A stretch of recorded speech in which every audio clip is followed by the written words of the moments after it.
Hey guys, welcome back to my channel. Sharquita Dudley Life Coaching here. Today we are talking about the subject mental and emotional health, in particular mood boosting habits. Make sure that you guys like, subscribe, hit that bell, ding. I'll be right back.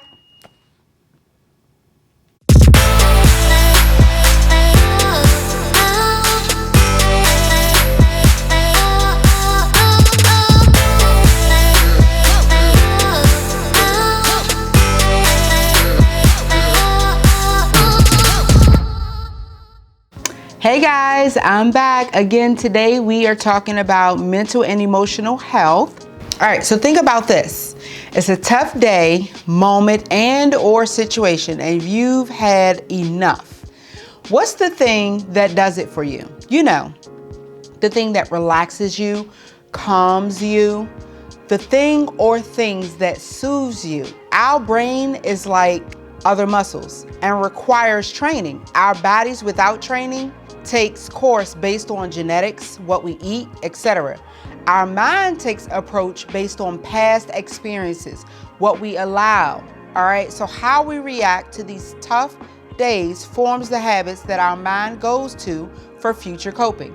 It provides the tools for our memory banks for these situations. Our thoughts create our actions, and our actions become our habits. Some cases or people can wipe us out. So, what do you have in your toolbox for when you're sad, angry, tired, disappointed? All right, so here are some tips for mood boosting habits. What calms you and soothes you? So, warm coffee, tea, saunas, prayer, music, working out are some of the things that do it for me. What are things that make you feel calm and peaceful despite any situation? All right. Number 2, what makes you smile and happy? What is the thing that makes you squeal and scream in excitement that you get to do? All right. So I always tell my clients, if it makes you go, oh my gosh, I can't wait, that's probably the thing you want to do. All right. So getaways, massages, and cauliflower pizza, coffee, and thrifting, those do it for me. All right, so what are things that make you feel fulfilled and happy despite any situation? All right, number 3, what takes your mind off the toughest days and silences your thoughts? So for me, writing, basketball, reading, a nice car ride, and music and worship does it for me. The key is creating the habit of choosing the thing that you like to defend the unwanted thoughts and unwanted feelings. All right, so the situations don't go away with coping, but it sure helps you to be calm enough and at peace enough to make healthy decisions. Choosing to do what you love gets you through life challenges of toxic relationships, other people's opinion of you, being hard on yourself, and low self-esteem, among other things. I use the acronym PSMEPS. My son came up with that to talk about holistic wellness. It's purposeful living, spiritual health, mental and emotional health, physical health, and social health. If any of these areas are off, you are off, and you aren't your best self. The answers to the following questions are actual and apparent every day in the lives of individuals. Number 1, how can I set boundaries for the toxic relationships in my life? How can I love myself and reject other people's opinion about me? How can I give myself permission for things which I'm so hard on myself? How can I boost my self-esteem and not depend so much on other people's opinion of me? What habits can I choose that are healthy and don't involve alcohol and or drugs? How can I reach my goals? How can I create time in my schedule to boost my mood? These are all things that we ask ourselves on a daily basis. And pursuing the answers to these questions begins with triumphing over our emotions, being clear and calm enough to make the healthiest, most appropriate decision. It is the prerequisite for an attempt to complete wellness in the areas that I mentioned before. How you cope is essential. It's the difference between a cycle of toxicity or a circle of positivity.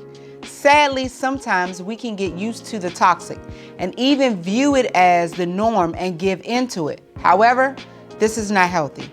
It's okay to say no to toxic things, relationships, etc. Improvement is the name of the game.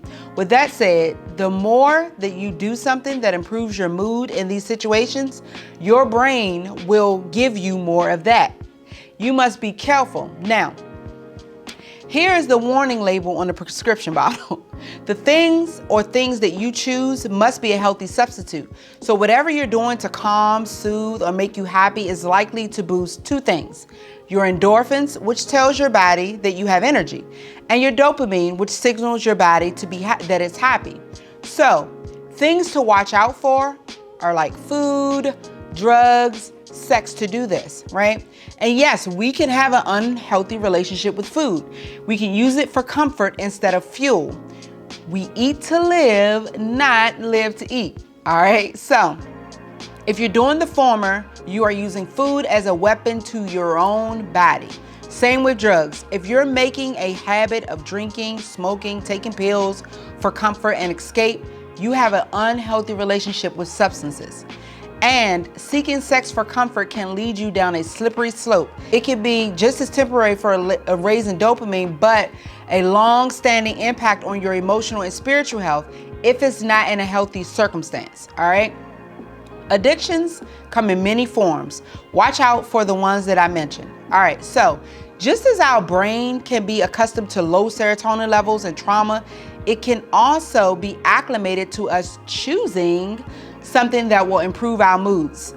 There are natural things and habits that can raise our endorphins and dopamine without the consequences. In therapy, I give my clients ideas to get the wheels turning of things that they can get them in a zone and out of their head. I'm going to share some with you guys. Sports and fitness. All right. So this can look like you actually joining a sport or playing leisurely or even working out. All right. The number two thing I suggest is laughter. Comedy shows, TikToks, funny movies are just some ways that you can get laughter. And laughter is medicine, all right? So making money, gifts will make room for you. So, taking your gifts and doing something with them.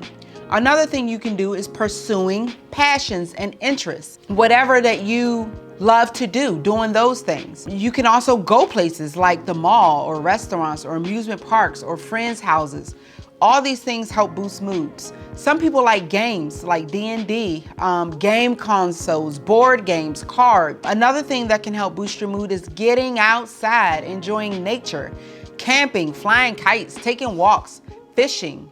Also, maybe talking to friends or family or even a therapist or being in a group.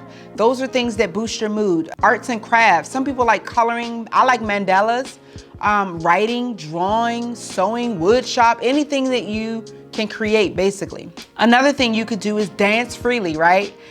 It could be a class or it could be just in your home where you're just dancing around. Another thing that boosts moods is physical touch. So holding hands, cuddling, hugs, things like that. Reading, maybe the Bible or self-help books, anything positive. Another thing that can boost your mood is maybe road trips, car rides. I like to put my windows down and music loud. That's my thing, right? So that could boost your mood. Another tip is connecting with your inner child. So jumping on the bed, playing. Think of what you love to do as a child.